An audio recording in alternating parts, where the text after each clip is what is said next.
വിഷുവിനന്ന് ചെയ്ത ഒരു ബർത്ത്ഡേ കേക്കാണ് കേട്ടോ. ഇത് പായസം കേക്കാണ്. വിഷുവിനന്ന് ചെയ്തുകൊണ്ടായിരിക്കും കേട്ടോ കേക്കിന്റെ മുകൾ ഭാഗത്ത് ഒരുപാട് കണിക്കൊന്ന പൂക്കൾ തുലഞ്ഞിരിപ്പുണ്ടായിരുന്നു. അപ്പൊ ഇതൊന്നും അല്ല ഇതിന്റെ പ്രത്യേകത.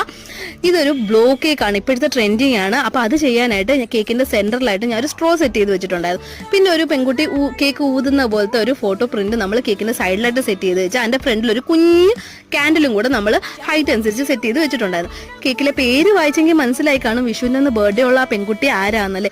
അപ്പൊ എന്റെ ബർത്ത്ഡേ കേക്ക്, അതായത് ക്യാൻഡിൽ ഞാനല്ല ബ്ലോ ചെയ്തത്, എന്റെ മക്കളായിരുന്നു. ഒറ്റ ഊതിൽ തന്നെ ന്യൂ ക്യാൻഡിൽ അണച്ചുകൊണ്ട് അവന്മാർ കരച്ചിലായിരുന്നു. പിന്നെ അവന്മാർക്ക് ഞങ്ങൾ അവസരം കൊടുത്തു. അങ്ങനെ ഒരു 3 പ്രാവശ്യം നമ്മൾ ക്യാൻഡിൽ കത്തിക്കുകയും അണയ്ക്കുകയൊക്കെ ചെയ്തു. ഇവൻ കറക്റ്റ് ആ സ്ട്രോയിലോട്ട് ഊതാത്തോണ്ടാട്ടോ അത് അണയാഞ്ഞത്.